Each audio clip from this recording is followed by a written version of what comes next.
Hello guys, welcome to movie critics with time 24/7 TV. ఈరోజు Telugu cinema ఇండస్ట్రీలో హాట్గా ఏం నడుస్తుందో తెలుసుకుందాం. ఈరోజు అల్లు అర్జున్ పుట్టినరోజు. ఈ పేరు స్మరించుకోగానే చంద్రబోస్ రాసిన ఈనమూను ఈనమూను నేను అనే పాట గుర్తొస్తుంది. అది కూడా బన్నీ కోసం కావడం యాదృచ్ఛికం. పుష్పలో హీరో క్యారెక్టర్ కోసం చంద్రబోస్ ఈ పాట రాశారు. కానీ బన్నీ రియల్ లైఫ్ క్యారెక్టర్ కూడా ఇందుకు ఏమాత్రం తక్కువ కాదు. మెగా కాంపౌండ్ నుంచి ఓ హీరో వస్తున్నాడంటే అంచనాలు ఎలా ఉంటాయో ప్రత్యేకంగా చెప్పాల్సిన పని లేదు. డ్యాన్స్ చేయాలి, ఇమేజ్ బిల్డప్ చేసుకోవాలి, మాస్ని అట్రాక్ట్ చేయాలి, ఇవన్నీ ప్రతి హీరో చేసేవే. కానీ మెగా హీరో ఇందుకు 100 రెట్లు చేయాలి, లేదంటే అంచనాల్ని అందుకోవడం కష్టం. బన్నీ ఇవన్నీ చేస్తూనే మెగా హీరో అనే స్టాంప్ని మెల్లమెల్లగా తడుచుకుంటూ వస్తున్నాడు. తనకంటూ ఓ బ్రాండ్ క్రియేట్ చేసుకున్నాడు. జాతీయ అవార్డు సాధించాడు. నార్త్లో ఏ సౌత్ హీరోకి దక్కనంత క్రేజ్ సంపాదించుకున్నాడు. తన సినిమా దాదాపు 2000 కోట్ల మైలురాయిని చేరింది. వ్యక్తిగతంగా సినిమాకు 150 కోట్ల పారితోషికం తీసుకునే స్థాయికి ఎదిగాడు. అయితే ఇదంతా రాసినంత సులభంగా కానీ చదివినంత వేగంగా మాత్రం రాలేదు. గంగోత్రి హిట్ పాటలు సూపర్ హిట్. కానీ బన్నీకి ప్రత్యేకంగా వచ్చిన మైలేజీ ఏం లేదు. ఎందుకంటే తన స్క్రీన్ ప్రజెన్స్ ఏమాత్రం ఆకట్టుకోలేదు. మెగా పేరుతో రుద్దేస్తున్నారా అనే ఫిర్యాదులు ఎన్నో వినిపించాయి. కట్ చేస్తే ఆర్య గంగోత్రిలో చూసింది, అక్కడ చెడ్డీలు వేసుకొని తిరిగింది ఈ కుర్రాడేనా అని ఆశ్చర్యపోయేంత మార్పు. డ్యాన్స్, ఫైట్స్, ఎమోషన్, స్టైల్ అన్నింట్లోనూ తేడా స్పష్టంగా కనిపించింది. ఆ క్షణం అనిపించింది తెలుగు సినిమాకు ఓ కొత్త హీరో పుట్టాడని. అక్కడి నుంచి వెనక్కి తిరిగి చూసే అవకాశం రాలేదు. అలా రానివ్వకుండా చేసుకున్నాడు. తెలుగులో పేరు సంపాదించాక తన ఫోకస్ ఇతర భాషలపై పెట్టాడు. మలయాళంలో మార్కెట్ సంపాదించుకున్న మొదటి హీరో బన్నీనే. పుష్పతో ఇండియా అంతా బన్నీ పేరు మార్మోగిపోయింది. హీరోగా కెమెరా ముందు కష్టపడడం ఒక ఎత్తు, తన కష్టాన్ని మార్కెటింగ్ చేసుకోవడం మరో ఎత్తు. కష్టానికి ప్రొఫెషనలిజం చాలా అవసరం. బన్నీ అదే చేశాడు. తనకున్న పిఆర్ టీం చాలా స్ట్రాంగ్. ఎంత స్ట్రాంగ్ అంటే బన్నీ ఏం చేసినా క్షణాల్లో అది వైరల్ అయిపోతుంది. ముంబైలోని దాని గురించి మాట్లాడుకుంటారు. అంతర్జాతీయంగా తెలుగు వాళ్ళు ఎక్కడ ఉంటే అక్కడ అదే హాట్ టాపిక్ అవుతుంది. పుష్పలో బన్నీ మేనరిజం ప్రపంచవ్యాప్తంగా ఓ బ్రాండ్ అయిపోయింది. ఇంటర్నేషనల్ క్రికెటర్లు కూడా ప్లేగ్రౌండ్లో బన్నీని అనుసరించారు. పుష్ప జుకేగా నై సాలా అనేది ఓ మంత్రంగా మారిపోయింది. ఇదంతా బన్నీ పాపులారిటీకి నిదర్శనం. ఓ హీరోకైనా అభిమానులు ఉంటారు. చిన్న పని చేసినా నెత్తి మీద పెట్టుకుంటారు. అదే సమయంలో ఏ హీరోకైనా హేటర్స్ కూడా ఉంటారు. ఆ హీరో చిన్న తప్పు చేసినా దాన్ని భూతద్దంలో చూపిస్తూ చెల్లరేగిపోతారు.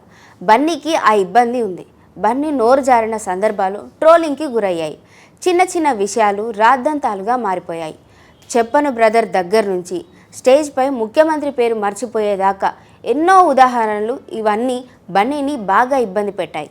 సంధ్య థియేటర్ దుర్ఘటనతో బన్నీ నలిగిపోయాడు. తన కెరీర్లో పుష్ప 2 లాంటి బిగ్గెస్ట్ బ్లాక్ బస్టర్ కొట్టిన తర్వాత కూడా ఆ విజయాన్ని ఆస్వాదించలేకపోయాడు. అందులోంచి తేరుకోవడానికి చాలా రోజులు పట్టింది. ఇంకా ఆ జ్ఞాపకాలు బన్నీని డిస్టర్బ్ చేస్తూ ఉండొచ్చు. అయితే కాలం దేనికోసం ఆగదు. తన పని తాను చేసుకుంటూ వెళ్తుంది. బన్నీ కూడా తన పనిలోనే పడిపోయాడు.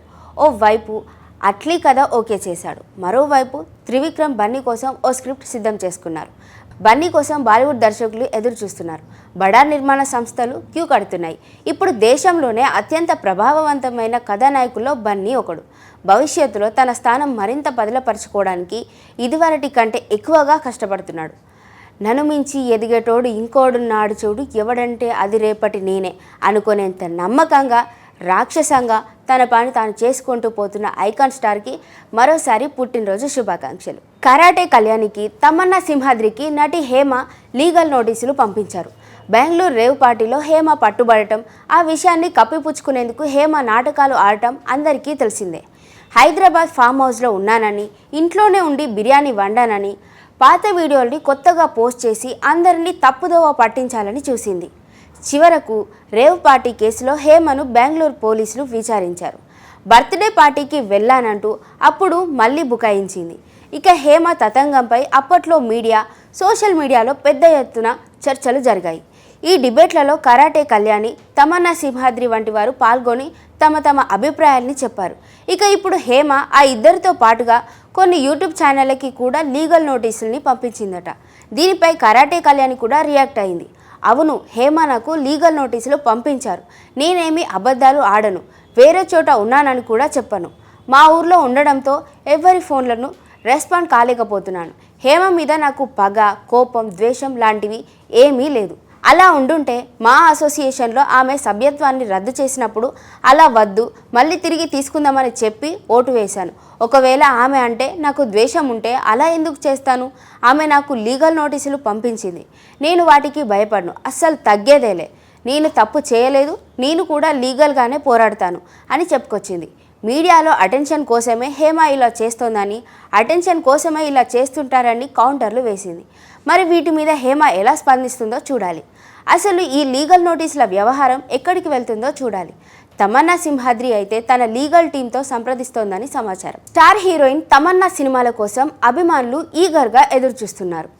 ఒకానొక సమయంలో స్టార్ హీరోయిన్గా రాణించిన తమన్నా ఇప్పుడు సినిమాలు తగ్గించింది. అందం, అభినయంతో ఆకట్టుకుంటున్న ఈ అమ్మడు తక్కువ సమయంలోనే స్టార్ హీరోయిన్గా మారిపోయింది. తెలుగులో దాదాపు అందరూ స్టార్ హీరోల సరసన నటించి మెప్పించింది. తెలుగులోనే కాదు, తమిళ్లోనూ సినిమాలు చేసి అభిమానులను సొంతం చేసుకుంది. ఇక బాహుబలి సినిమాతో ఏకంగా పాన్ ఇండియా స్టార్గా మారిపోయింది తమన్నా. అయితే బాహుబలి సినిమా తర్వాత తమన్నా స్పీడ్ తగ్గించింది. అంతేకాకుండా ఆమె చేసిన సినిమాలు కొన్ని డిజాస్టర్స్ కూడా అయ్యాయి. దాంతో స్పెషల్ సాంగ్స్ వైపు అడుగులేసింది. తెలుగు, తమిళ్ సినిమాలతో పాటు హిందీ సినిమాలోనూ స్పెషల్ సాంగ్స్ చేసి మెప్పించింది. ప్రస్తుతం ఆమె ఫోకస్ అంతా హిందీ సినిమాలపైనే పెడుతుంది. అంతేకాదు, తమన్నా పర్సనల్ లైఫ్ గురించి కూడా వార్తలు గట్టిగానే వినిపిస్తున్నాయి. తమన్నా విజయ్ వర్మను పెళ్లాడుతుందని అంతా అనుకుంటుండగా ఇద్దరు విడిపోయారంటూ వార్తలు పుట్టుకొచ్చాయి. మొన్నటి వరకు కలిసి తిరిగిన ఈ ఇద్దరు ఇప్పుడు విడిగా ఉంటున్నారని బాలీవుడ్ టాక్. ఇదిలా ఉంటే తాజాగా తమన్నా చేసిన కామెంట్స్ సోషల్ మీడియాలో వైరల్గా మారాయి. అసలు విషయం ఏంటంటే, నటి రవీనా టాండన్ కూతురు రషా తడానీతో సన్నిహితంగా ఉంటుంది తమన్నా. ఈ మధ్య ఎక్కడ చూసినా ఈ ఇద్దరు కలిసి కనిపిస్తున్నారు. రషా తడానీ తమన్నా బెస్ట్ ఫ్రెండ్స్ అని బీ టౌన్లో టాక్. దాంతో అంతా చిన్నపిల్లతో మీకు స్నేహం ఏంటి, ఆమెకు మీకు దాదాపు 15 ఏళ్ల ఏజ్ గ్యాప్ ఉంది అంటూ కొన్ని నెటిజన్స్ ప్రశ్నిస్తున్నారు. దీనికి తమన్నా అదిరిపోయే ఆన్సర్ ఇచ్చింది. తమన్నా మాట్లాడుతూ, రషా తడానీ నేను కలిసి ఓ పార్టీకి వెళ్ళాం. అక్కడ ఇద్దరి మధ్య స్నేహం కుదిరింది. మేమిద్దరం చాలా సన్నిహితంగా మెలిగాం. వయసుతో మాకు ఎలాంటి ఇబ్బంది లేదని వెల్లడించింది. ఎందుకంటే మా రిలేషన్లో ఇచ్చిపుచ్చుకోవడానికి ఏమీ లేవు. ఇద్దరం కలిసి కొంత సమయం ఎంజాయ్ చేస్తాం అంతే అని తెలిపింది.